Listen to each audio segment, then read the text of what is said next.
যে দরুদের শিক্ষা আল্লাহ দিয়েছেন, যে দরুদের শিক্ষা রাসূল শিখিয়েছেন এবং যে তরিকা পদ্ধতি আল্লাহ এবং তার রাসূল শিখিয়েছেন, সেখানেই আপনাকে বসে সালাম দিতে বলা হচ্ছে।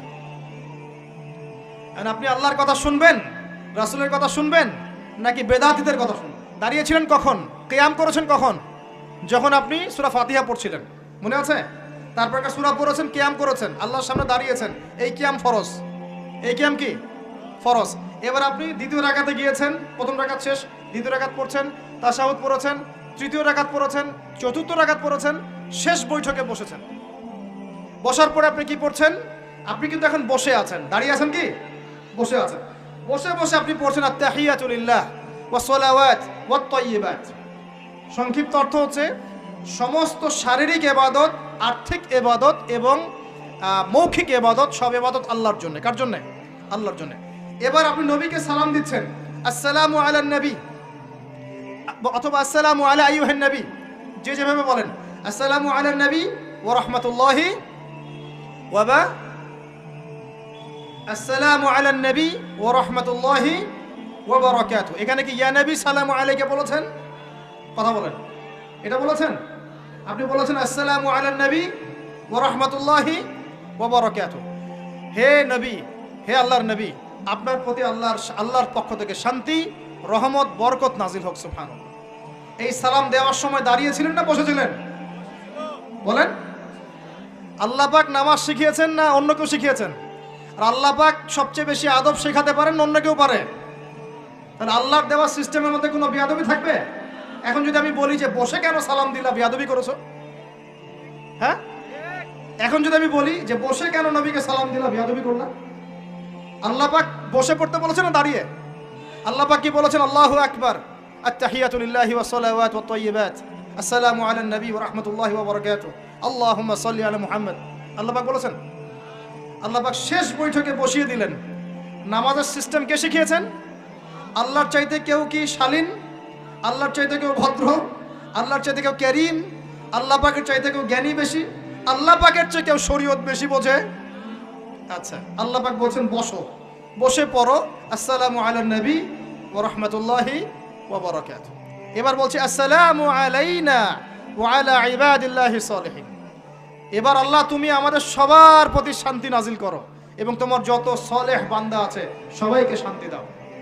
সবার জন্য দোয়া করলাম। তারপরে আশহাদু আল্লা ইলাহা ইল্লাল্লাহ ওয়া আশহাদু আন্না মুহাম্মাদান আবদুহু ওয়া রাসূলুহু। কালিমা শাহাদা সাক্ষী দিলেন। তখন কি আপনি বসেছিলেন না দাঁড়িয়েছিলেন? আচ্ছা, এবার সামনে যান। এবার আপনি পড়ছেন আল্লাহুম্মা সাল্লি আলা মুহাম্মদ। হে আল্লাহ, মুহাম্মদ সাল্লাল্লাহু আলাইহি ওয়াসাল্লামের প্রতি শান্তি নাজিল করুন, সালাত নাজিল করুন। ওয়া আলা আলি মুহাম্মদ, মুহাম্মদ সাল্লাল্লাহু আলাইহি ওয়াসাল্লামের পরিবারের উপরে করুন। কামা সাল্লাইতা আলা ইব্রাহিম, যেমন করে আপনি ইব্রাহিম আলাইহিস সালামের উপর করেছেন। ওয়া আলা আলি ইব্রাহিম, ইব্রাহিম আলাইহিস সালামের পরিবারের উপর করেছেন। ইন্নাকা হামিদুম মাজিদ, আপনি হামিদ এবং মাজিদ। আরো বলি আল্লাহুম্মা বারিক আলা মুহাম্মদ, আল্লাহ বরকত নাজিল করেন মুহাম্মদ সাল্লাল্লাহু আলাইহি ওয়াসাল্লামের প্রতি। ওয়া আলা আলি মুহাম্মদ, মুহাম্মাদের বংশধরদের প্রতি সাল্লাল্লাহু আলাইহি ওয়াসাল্লাম, পরিবারবর্গের প্রতি। কামা বারাকতা আলা ইব্রাহিম, যেমন করে আপনি বরকত দিয়েছেন ইব্রাহিম আলাইহিস সালামকে। ওয়া আলা আলি ইব্রাহিম, এবং ইব্রাহিম আলাইহিস সালামের পরিবারবর্গের উপর। ইন্নাকা হামিদুম মাজিদ, নিশ্চয়ই আপনি প্রশংসিত, মাজিদ, হামিদ এবং মাজিদ। এই সময় আমি দরুদ পড়লাম, এই দরুদটা কি সর্বশ্রেষ্ঠ দরুদ নয়? এই দরুদের শিক্ষা আল্লাহ দেন নাই? এই দরুদের শিক্ষা নবী দেন নাই? নাকি এই দরুদ আমরা বানিয়েছি?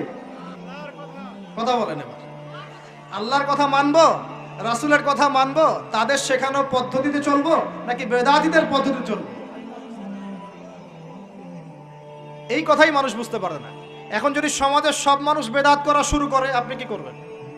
মনে করেন আল্লাহ না করুক এখানে যাত্রার গান হচ্ছে, আর আপনি কি গিয়ে যাত্রার গানে নাচা শুরু করবেন? মনে করেন একটা সুদী কনফারেন্স হচ্ছে, আপনি কি সেখানে গিয়ে বসে সুদ খাবেন? মনে করেন একটা মদের আসর বসেছে, আপনি কি সেখানে গিয়ে কলকিতে টান দেওয়া শুরু করবেন নাকি? সামাজিকতা মানে কি, আর আদব কাকে বলে? আল্লাহ পাক যেটা শিখিয়েছেন সেটা আদব, রাসূল যা শিখিয়েছেন সেটা আদব। আল্লাহ পাক যে সমাজ গড়তে বলেছেন ওটাই সমাজ। জাহেলরা যে সমাজ গড়েছে এটা সমাজ নয়। জাহেলরা যেটা করবে সেটা জাহেলিয়াত, বেদাতীরা যেটা করবে সেটা বেদাতি কাজ। বেদাতি কাজ সম্পর্কে আল্লাহ রাসূল কি বলেছেন শোনেন। বেদাতি হাউজে কাউসারের পানি পাবে না, সহিহ বুখারী হাদিস। 1 নাম্বার, বেদাতি হাউজে কাউসারের পানি পাবে না। হাদিসটা শোনাই, নবীজি বলছেন আমি হাউজে কাউসারের কাছে চলে যাব।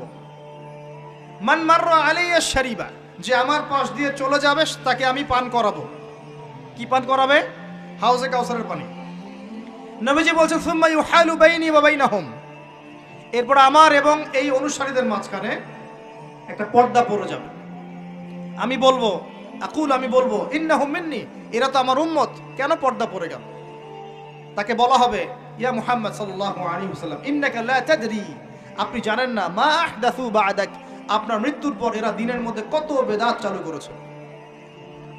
নবীজি তখন বলবেন, নিজে বলবেন সুহকান সুহকান, দূর হও লিমান গায়্যারা বা'দি, যারা আমার পরে শরীয়তকে পরিবর্তন করেছো তারা এখান থেকে দূর হয়ে চলে যাও। নবী নিজে বেদাতীদেরকে তাড়িয়ে দিবেন, বলেন নাউজুবিল্লাহ। একটা কি আছে, একটা হাদিসে আসছে যে মান আহদাসা হাদাসান, কেউ যদি কোনো বেদাত করে, আও আওয়া মুহদিসান, অথবা কোনো বেদাতীকে আশ্রয় পর্যন্ত দেয়। কেউ যদি কোনো বেদাত করে অথবা বেদাতীকে আশ্রয় দেয় অথবা তাকে সম্মান করে, তাকে বেদাত করার জায়গা করে দেয়, ফাআলাইহি লা'নাতুল্লাহি ওয়া মালাইকাতিহি ওয়ান নাসি আজমাইন, তার ওই ব্যক্তির উপরে ফেরেশতা মণ্ডলী, আল্লাহ, ফেরেশতা মণ্ডলী, মানব জাতির লানত, নাউজুবিল্লাহ। একটা হাদিসে আসছে যে কেউ যদি কোনো বেদাতীকে সম্মান করে সে যেন ইসলাম ধ্বংস করার কাজে সাহায্য করবে। ইমাম মালিক রাহিমাহুল্লাহ একটা চমৎকার কথা বলেছেন, এটা বলছে, তিনি বলছেন কেউ যদি বেদাত করে ফাআন্নাহু যাআমা, সে যেন দাবি করলো যে আন্না রাসূলুল্লাহ সাল্লাল্লাহু আলাইহি ওয়াসাল্লাম ক্বাদ খানা আর-রিসালা, কেউ যদি কোনো বেদাত করে তাহলে সে যেন দাবি করছে যে মুহাম্মদ সাল্লাল্লাহু আলাইহি ওয়াসাল্লাম রিসালাতের সাথে খেয়ানত করেছেন, নাউজুবিল্লাহ। একটু বোঝাই, আল্লাহর নবী কি আমাদেরকে এমন কোনো ভালো কাজ বাকি আছে যেটা আদেশ করেন নাই? এমন কোনো ভালো কাজ কি বাকি আছে যেটার আদেশ নবীজি করেন নাই? বা এমন কোনো খারাপ কাজ কি বাকি আছে যেটা থেকে আমাদের নবী আমাদেরকে নিষেধ করেন নাই? এখন আমি যদি মনে করি যে এই কাজটা বেশি ভালো, তুমি নবীর চাইতে ভালো মন্দ বেশি বুঝতে পারছো, নাউজুবিল্লাহ। অত আল্লাহ পাক বলছেন আল ইয়াউমা আকমালতু লাকুম দীনাকুম, আমি দ্বীন ইসলামকে কামেল করে দিয়েছি, পরিপূর্ণ করেছি। ওয়া আতমামতু আলাইকুম নি'মাতি, তোমাদের উপর নিয়ামত পূর্ণাঙ্গতা দিয়েছে, পরিপূর্ণ করে দিয়েছে। ওয়া রাদিতু লাকুমুল ইসলাম দীনান, দ্বীন ইসলামকে, এই পরিপূর্ণ দ্বীন ইসলামকে তোমাদের উপর মনোনীত করে আমি আল্লাহ সন্তুষ্ট হয়ে গেছি। সুবহানাল্লাহ। আল্লাহ রাসূল কোনো ভালো কাজের আদেশ করতে ছাড়েন নাই, কোনো খারাপ কাজে নিষেধ করতে ছাড়েন নাই, ওইটাই তার সুন্নাহ। এর বাইরে যা আছে সবই বেদাত। কথা কি বুঝতে পারছেন? এটা স্পষ্ট করেন, আরো ভয়ঙ্কর শাস্তি আছে। নবীজি বলছেন কুল্লু বিদআতিন দালালাহ, এই বেদাতগুলো দালালা, পথভ্রষ্টতা, বা কুল্লু দালালাতিন ফিন্নার, প্রত্যেক পথভ্রষ্টতা জাহান্নামে যাবে, নাউজুবিল্লাহ। আর ইমাম ইবনে তাইমিয়া রাহিমাহুল্লাহ একটা কথা বলছেন, তিনি বলছেন যে এই বেদাত জিনিসটা, এটা ইবলিসের কাছে অন্য যে মাসিয়া, অন্য যে গুনাহগুলো আছে এগুলোর চেয়ে বেশি পছন্দের। কারণ একজন গুনাহগার ব্যক্তি তওবা করার সুযোগ পেতে পারে। আপনি নামাজ পড়েন নাই, মনে খারাপ লাগা আছে, আল্লাহ আমি খারাপ কাজ করেছি, জেনা করেছেন, খারাপ লাগা আছে, আমি খারাপ কাজ করেছি, আপনি সুদ খেয়েছেন, খারাপ লাগা কাজ করে, আমি খারাপ কাজ করেছি। কিন্তু একজন বেদাতি ওই আমলটাকে ভালো মনে করেই করে, তাই সেটার জন্য তওবা করবে না কখনো।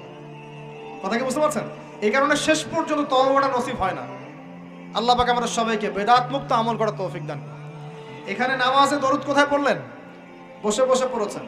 আল্লাহ পাক কি আপনাকে বলেছেন যে তুমি বেয়াদব হয়ে গেছো, বসে কেন দরুদ পড়লা? সুবহানাল্লাহ। প্রিয় ভাইরা, কুতর্ক করতে যাব না, কারণ এগুলো আমাদের ব্যক্তিত্বের সাথে যায় না। ঘেউ ঘেউ করলেই ঘেউ ঘেউ করতে হবে জরুরি না। বিষয়টা বোঝালাম যে সুন্নত একটা জিনিস, বেদাত একটা জিনিস।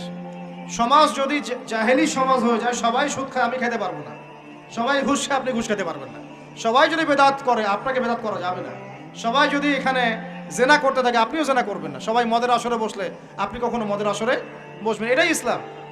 এই ব্যক্তিত্ব, এই গায়রত, এই হকের উপর দৃঢ়তা থাকলে ইনশাআল্লাহ দুনিয়াতে দুইটা কটু কথা শুনতে হলেও জান্নাত পাওয়া যাবে ইনশাআল্লাহ। আর প্রত্যেক নবী রাসূলের সুন্নতটা এমনই ছিল। আমাদের নবীজিকে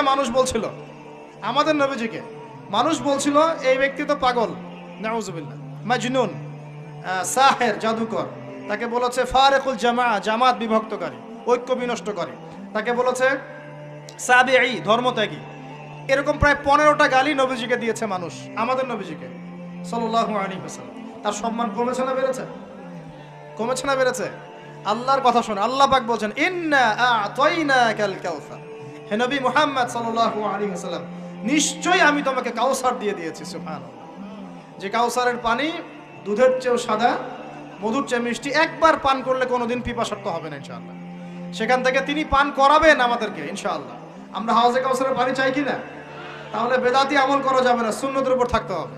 রাজি আছি ইনশাআল্লাহ? ইন্না আ'তাইনাকাল কাউসার, আমি তোমাকে কাউসার দিয়ে দিয়েছি। কষ্ট পাচ্ছ কেন? মানুষ বলছিল তোমার তো সন্তান বাঁচে না, নাউজুবিল্লাহ, তোমার তো পুত্র সন্তান বাঁচে না, তাকে টিটকারি করছে মানুষ। তখন আল্লাহ পাক নাজিল করছেন, মন খারাপ করছো কেন হে নবী? ইন্না আ'তাইনাকাল কাউসার, আমি তোমাকে কাউসার দিয়েছি। এখানে শুধু হাউজে কাউসার বোঝানো হচ্ছে না, এখানে বোঝানো হচ্ছে তার মহান সম্মান। দুনিয়া আখিরাতে আল্লাহ পাক আমাদের নবীজিকে মহান সম্মান দিয়েছেন। এই সম্মান কেউ অর্জন করতে পারবে না। মাকামে মাহমুদ তোমার জন্য, জান্নাতুল ফিরদাউস তোমার জন্য, জান্নাতে প্রথম ঢুকবে তুমি, তুমি ছাড়া কেউ ঢুকতে পারবে না। সবাই ইয়া নাফসি করবে, তুমি ইয়া উম্মতি করবে। কারো সুপারিশ নেওয়া হচ্ছে না, তোমার সুপারিশ নেওয়া হবে। তাহলে এটা কাউসার, মহান মর্যাদা। অতএব মন খারাপ করো না। ফাসাল্লি লিরাব্বিকা ওয়ানহার, তোমার রবের জন্য সালাত পড়ো এবং তোমার রবের জন্য ওয়ানহার মানে কুরবানি করো। বাহ্যিক কুরবানি অর্থ নয় শুধু, কুরবানি মানে দিনের জন্য স্যাক্রিফাইস করা। দিনের জন্য কি করা? স্যাক্রিফাইস করা। দিনের জন্য আপনি কুরবানি করেন, স্যাক্রিফাইস করেন, জানের কুরবানি, মালের কুরবানি, সবকিছুর কুরবানি। ইন্না শানিআকা হুয়াল আবতার, জেনে রাখো নিশ্চয়ই তোমার সাথে যে শত্রুতা করবে লেজ কেটে পড়ে যাবে ইনশাআল্লাহ। তাহলে নবীর শত্রুরা লেজ কাটা হয় নাই? হকের উপর আপনি থাকলে সারা দুনিয়া মিলে যদি আপনার সাথে শত্রুতা করে লেজ কেটে পড়ে যাবে ইনশাআল্লাহ আযজা ওয়া জাল্লা।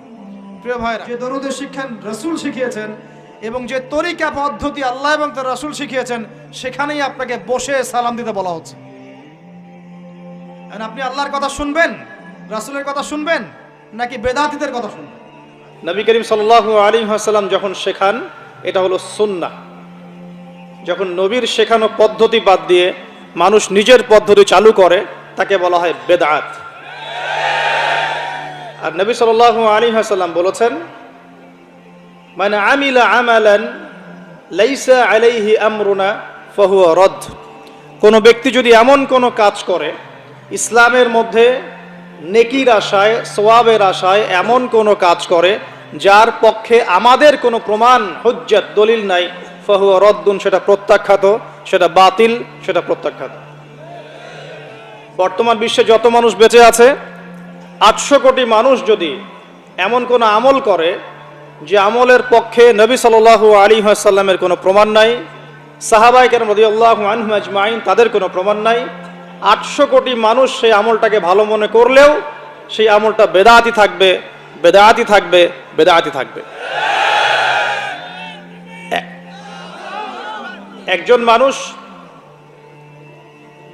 রাসূলুল্লাহ সাল্লাল্লাহু আলাইহি ওয়াসাল্লামের একটা মৃত সুন্নত যদি জীবিত করতে পারে, কোন একজন মানুষ যদি নবী সাল্লাল্লাহু আলাইহি ওয়াসাল্লামের একটা মৃত সুন্নত জীবিত করতে পারে, আল্লাহ রাব্বুল আলামিন তাকে 50 জন সাহাবীর সমান নেকি দিবেন ইনশাআল্লাহ।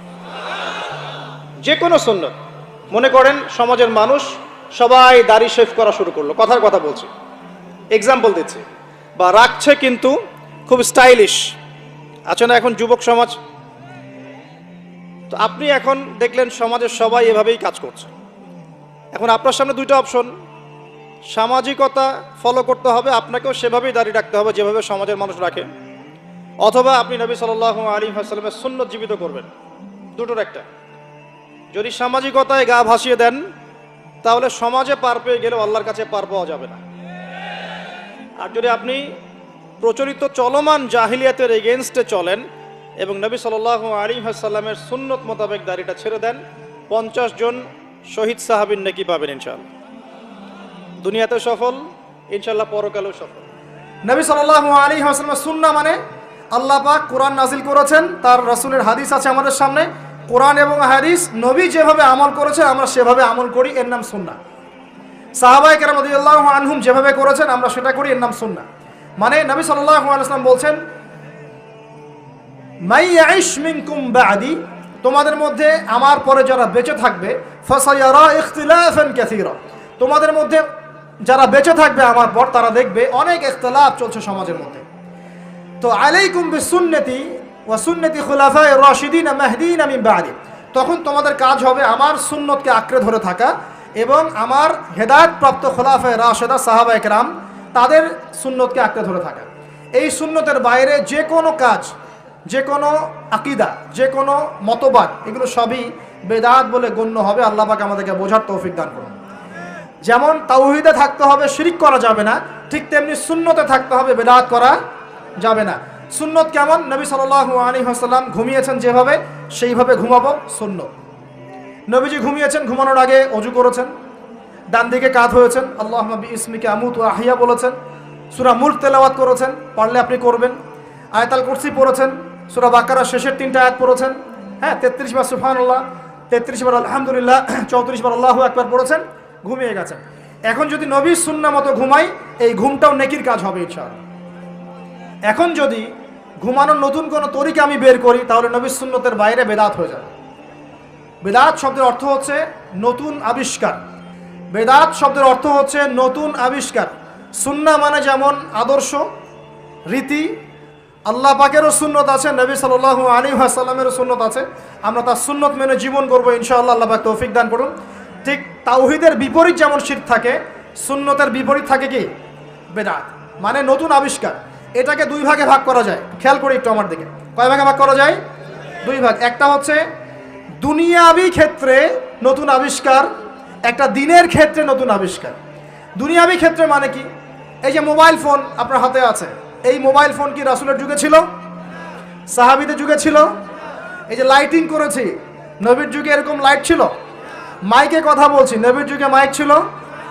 এরোপ্লেন, আমরা এয়ারক্রাফটে সফর করছি, নবীর যুগে এয়ারক্রাফট ছিল? খেয়াল করে দেখেন, আমরা যখন বাহনে উঠছি, আমরা বাহনে উঠে দোয়া পড়ছি, আল্লাহু আকবার আল্লাহু আকবার আল্লাহু আকবার, সুবহানাল্লাযী সাখখারা লানা হাযা ওয়া মা কুন্না লাহু মুকরিনিন ওয়া ইন্না ইলা রাব্বিনা লামুনকালিবুন। এই দোয়া বদলে গেছে না যায় নাই? দোয়াটা কি বদলেছে? এই দোয়াটা নবী সাল্লাল্লাহু আলাইহি ওয়াসাল্লাম গাধার পিঠে উঠে পড়েছেন, ঘোড়ার পিঠে উঠে পড়েছেন, ওই সময়কার সমসাময়িক বাহনের পিঠে উঠে পড়েছেন। আমরা এ যুগের সমসাময়িক বাহনের পিঠে উঠে একই দোয়া পড়ছি। দোয়া কি চেঞ্জ হয়েছে না বাহন চেঞ্জ হয়েছে? এই যে বাহন যে পরিবর্তন হয়েছে, এটা টেকনোলজি না? প্রযুক্তি, টেকনোলজি। এটা হচ্ছে দুনিয়ার ক্ষেত্রে বেদাত, যেটা সম্পূর্ণ জায়েজ। কথা বুঝতে পারছেন? এটা সম্পূর্ণ জায়েজ যতক্ষণ পর্যন্ত না স্পষ্ট কোনো দলিল পাওয়া যাচ্ছে এটার এগেইনস্টে। কেমন? নবী সাল্লাল্লাহু আলাইহি ওয়াসাল্লাম বলছেন, মান আহদাসা ফি আমরিনা হাযা, সহিহ মুসলিম হাদিস নাম্বার 1718। নবীজি বলছেন, মান আহদাসা ফি আমরিনা হাযা মা লাইসা মিনহু ফাহুয়া রাদ। কোন ব্যক্তি যদি এই দিন ইসলামের মধ্যে এমন কোন আমল চালু করে যে আমলের সমর্থনে আমাদের পক্ষ থেকে কোনো প্রমাণ নাই, সেটাই রদ বা প্রত্যাখ্যাত, সেটা বাতিল। নবী সাল্লাল্লাহু আলাইহি ওয়াসাল্লাম অন্য হাদিসে বলছেন, মান আহদাসা ফি আমরিনা হাযা মা লাইসা মিনহু ফাহুয়া রাদ, মান আমিলা আমালান লাইসা আলাইহি আমরুনা ফাহুয়া রাদ। আমার সাথে বলেন দেখি, বেদাত শব্দের অর্থ কি? নতুন আবিষ্কার। কয় প্রকার হয়? কয় প্রকার হয়? একটা দুনিয়াবি ক্ষেত্রে, যেমন বললাম যে এই যে প্রযুক্তিগত বেদাত যেগুলো হয়েছে, এগুলো জায়েজ না জায়েজ? জায়েজ। যতক্ষণ পর্যন্ত না এগুলোর বিপরীতে কোনো দলিল স্পষ্ট পাওয়া যাচ্ছে ততক্ষণ পর্যন্ত জায়েজ। আর একটা দিনের ক্ষেত্রে, দিনের ক্ষেত্রে যেটা, সেটা কি জায়েজ হবে না না জায়েজ হবে?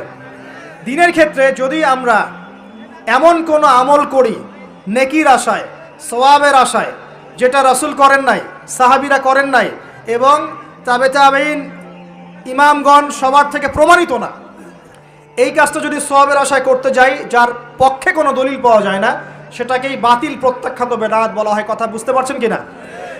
উদাহরণ দিলে এবার ক্লিয়ার হবে। কয়েকটা ভাবে হতে পারে। যেমন এক নাম্বার ধরন। ধরন কেমন? মনে করেন যে আপনি হালুয়া রুটি সেমাই খাবেন, খুব ভালো কথা। হালুয়া রুটি সেমাই খাওয়া কি জায়েজ না জায়েজ? এই খাবারটা হালাল না হারাম? হালাল। আপনি এখনও খেতে পারেন, আপনি সকালেও খেতে পারেন, আপনি দুপুরেও খেতে পারেন, যখন ইচ্ছা তখন খেতে পারেন। কিন্তু যদি আপনি কোনো দিবসকে কেন্দ্র করে এরকম একটা সংস্কৃতি চালু করেন যে আজকে 15ই শাবান আমরা সবাই এখন হালুয়া রুটি খাবো, এই যে একটা দিনকে কেন্দ্র করে আপনি একটা নতুন কাজ শুরু করলেন, এই কাজটাকে আমরা বেদাত বলে ফেলছি। মনে করেন আপনি দরুদ পড়বেন, খুব ভালো কথা, দরুদ ভালো জিনিস, দরুদ পড়লে নেকি হয়। কিন্তু দরুদ পড়লে নেকি হয়, রাসূলের জীবনী চর্চা করলে নেকি হয়, তাকে সালাম দিলে নেকি হয়, সব ঠিক আছে। কিন্তু এখন যদি আপনি নবীর জন্ম দিবসটাকে কেন্দ্র করে এই কাজগুলোকে ঘটা করে করার চেষ্টা করেন, যেটা নবীজি করেন নাই, সাহাবীরা করেন নাই, এটা হলো ধরনগত বেদাত। কথা বুঝতে পারছেন কিনা? এক। 2 নম্বরে আসেন, একটা হয় জিন্সগত। জিন্স মানে প্রকরণ। এটা কেমন? আল্লাহ পাক আমাদেরকে কুরবানি করতে বলেছেন চতুষ্পদ জন্তু। চতুষ্পদ জন্তু বুঝি 4 পাওয়ালা। এখন ঘোড়ারও তো 4 পা আছে। এখন যদি আমরা কুরবানি করতে গিয়ে এখন ঘোড়া কুরবানি করা শুরু করি, বলেন কি বুঝলেন? আচ্ছা ঘোড়া বাদ দেন, মুরগি কুরবানি করা শুরু করলেন, মোরগ কুরবানি করা শুরু করলেন, মনে করলেন যে সমস্যা কি, এটাও তো আল্লাহর সৃষ্টি, হালাল তো, মুরগি খাওয়া তো হালাল, মোরগ খাওয়া তো হালাল, তো গরু ছাগল বাদ দিয়ে মুরগি কুরবানি করলাম, কি সমস্যা? করতে পারবেন না, কারণ আল্লাহ পাক চতুষ্পদ জন্তু কুরবানির কথা বলেছেন। এটা যদি করেন জিন্সগত বেদাত হয়ে যাবে। কথা বুঝতে পারছেন? 3 নাম্বার একটা হচ্ছে যেটাকে আমরা বলি আদাদ বা সংখ্যাগত। যেমন আল্লাহ পাক বলেছেন এশার নামাজ পড়তে 4 রাকাত, ফরজ নামাজ কয় রাকাত? 4 রাকাত। কেউ যদি মনে করে এখন না নামাজ খুব ভালো কাজ, নামাজ পড়লে নেকি হয়, তো 4-এর জায়গায় আমি 5 রাকাত পড়বো, কি হবে? ফজরের নামাজ 2 রাকাত ফরজ। আর কেউ যদি মনে করে নামাজ তো খুব ভালো জিনিস, ভালো কাজ করলে কি সমস্যা, নামাজ তো পড়লে নেকি হয়, 2 রাকাত পড়লে নেকি হয়, 4 রাকাত পড়লে আরো বেশি নেকি হয়। 4 রাকাত পড়া শুরু করলো, কি হবে? গ্রহণযোগ্য না বাতিল? এটা হলো আপনার এই যে সংখ্যাগত একটা বেদাত হয়ে গেল। কথা বুঝতে পারছেন? একটা হচ্ছে আপনার স্থানগত বেদাত। স্থানগত কেমন? তাওয়াফ করতে হয় কোথায়? মাতাফে। কোথায় তাওয়াফ করে? মাতাফে। হজ করে কোথায়? আরাফার মাঠে। আমরা যদি মনে করি না আজকে আমরা লাঙ্গলকোটে হজ করব, এখানে একটা কাবা বানাবো, এখানেই হজের সব সিস্টেম করব, এখানেই তাওয়াফ হবে, এটা হবে কি? স্থানগত বাতিল একটা কাজ, স্থানগত বেদাত। তাওয়াফ করতে হয় মাতাফে। মাতাফে অনেক ভিড়, তাওয়াফ করার জায়গা নাই। কেউ মনে করলো না আমি হারাম শরীফের পিছন দিক থেকে তাওয়াফ করে আসি, 7 বার চক্কর দিয়ে আসে, হবে? স্থানগত বেদাত। এরকম করে সংখ্যাগত, ধরনগত, স্থানগত, প্রকরণগত বেদাত হতে পারে। আবার পদ্ধতিগত হতে পারে, কাইফিয়াত। যেমন অজু করতে হয়, প্রথমে বিসমিল্লাহ বলেন, এই যে হাত ধুচ্ছেন, কুলি করছেন, নাকে পানি দিচ্ছেন, তাই না? তারপরে কনুই ধুচ্ছেন, আস্তে আস্তে পা ধুচ্ছেন। এখন আপনি চিন্তা করলেন যে অজু তো অজুই, হাত ধোয়া পা ধোয়া নিয়েই কথা, আমি আগে পাটা ধুই, তারপরে মাথা মাসা করি, তারপরে হাত ধুবো কনুই পর্যন্ত, তারপরে কুলি করে অজু মাশাআল্লাহ সারা। পদ্ধতি নতুন বানালেন, এটা কি হবে? পদ্ধতিগত বেদাত। এ কারণেই বলছি দরুদ আপনি পড়বেন, ঠিক আছে, কোনো সমস্যা নাই, আপনি আল্লাহর জন্য দাঁড়িয়ে কিয়াম করবেন, কোনো সমস্যা নাই। কিন্তু নবী সাল্লাল্লাহু আলাইহি ওয়াসাল্লাম, সাহাবায়ে কেরাম কি এভাবে দরুদ পড়ে তাদেরকে আল্লাহ রসুলকে হাজির নাজির মেনে দাঁড়িয়ে গিয়ে কিয়াম করেছেন কিনা, এর দলিল আগে দেখতে হবে। যদি দলিল পাওয়া যায় করবেন, পাওয়া যায় না টাটকা বেদাত করা যাবে না। যদি আপনার কাছে দলিল থাকে করবেন, আমার কাছে দলিল নাই, আমি করি নাই, সিম্পল। এখানে সামাজিকতা, এখানে পলিটিক্স, পরিবেশ, অমুক তমুক দেখার সময় সুযোগ আমাদের নাই। কারণ সারা দুনিয়ার মানুষ যদি সুদ খায়, আমরা সুদ খেতে পারবো না। সারা দুনিয়ার মানুষ যদি বলে যে জেনা হালাল, আমরা জেনা করতে পারবো না। সারা দুনিয়ার মানুষ যদি বলে মাদকদ্রব্য হালাল, সবাই খাচ্ছে, আমি খাইলে কি সমস্যা, আমরা খেতে পারবো না। সারা দুনিয়ার মানুষ যদি বলে দাড়ি কেটে ফেলো, সবাই কেটে ফেলছে, আমরা কাটতে পারবো না। সারা দুনিয়ার মানুষ যদি বলে যে নামাজ কেউ পড়তেছে না, আমরা না পড়লে কি সমস্যা, আমরা পড়তে এরকম কাজ করতে পারবো না। সারা দুনিয়ার মানুষ বলছে যে এই যুগে কি আর আল্লাহর বিধান চলে, কিন্তু আমরা বলবো যে হ্যাঁ, প্রত্যেক যুগেই আল্লাহর বিধান চলার চেষ্টা করতে হবে। সারা দুনিয়ার মানুষ কি বললো আর সংখ্যাগরিষ্ঠ মানুষ কি বললো, এগুলো দেখার বোঝার সময় নেই আমাদের। কারণ কোরআন এবং সুন্নাহ যা বলেছে অকাট্য সত্য তাই করতে হবে। এই কাজের পিছনে যদি দলিল পাওয়া যায় কাজ করবেন, যদি দলিল পাওয়া না যায় তারপরও যদি আপনি করেন, আপনি টাটকা বেদাতি মানুষ একজন। আর একজন বেদাতি মানুষের সাথে তর্ক করার মতো কুরুচিও আমাদের কাছে নাই। বেদাতের কেন করে মানুষ? অজ্ঞতা বশত, হঠকারিতা বশত, দলিল না থাকার কারণে, জাল দলিল পেশ করার কারণে। কেন মানুষ করে? মানুষ করে দুনিয়ার স্বার্থগত কারণে, লৌকিকতার কারণে, মানুষকে সন্তুষ্ট করার কারণে। কি পরিণতি হবে? 2-4টা হাদিস বলে শেষ করছি। একটু শোনেন, নবী সাল্লাল্লাহু আলাইহি ওয়াসাল্লাম বলছেন, আমি সবার আগে হাউজে কাউসারে যাব, যাওয়ার পরে আমি তোমাদের জন্য অপেক্ষা করতে থাকবো, আর মানুষ আমার সামন দিয়ে চলে যাবে।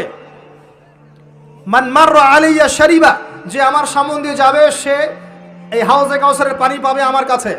ফামান শারিবা লাম ইয়াজমা আবাদা, কেউ যদি একবার পান করে সে কখনো পিপাসার্ত হবে না।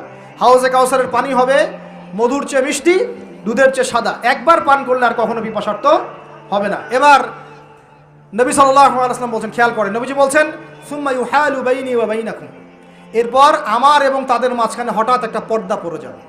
আমি বলবো ইন্নাহুম মিন্নি, তার তো আমার উম্মত, পর্দা কেন পড়ে গেল, কেন পর্দা পড়ে গেল? নবী সাল্লাল্লাহু আলাইহি ওয়াসাল্লামকে বলা হবে ইন্নাকা লা তাদরি, ইন্নাকা লা তাদরি, হে নবী আপনি জানেন না, মা আহদাসু বা'দাক, তারা আপনার ইন্তেকালের পরে দিনের মধ্যে কত নতুন নতুন বেদাত আমল এবং আকীদা চালু করেছিল আপনি জানেন না।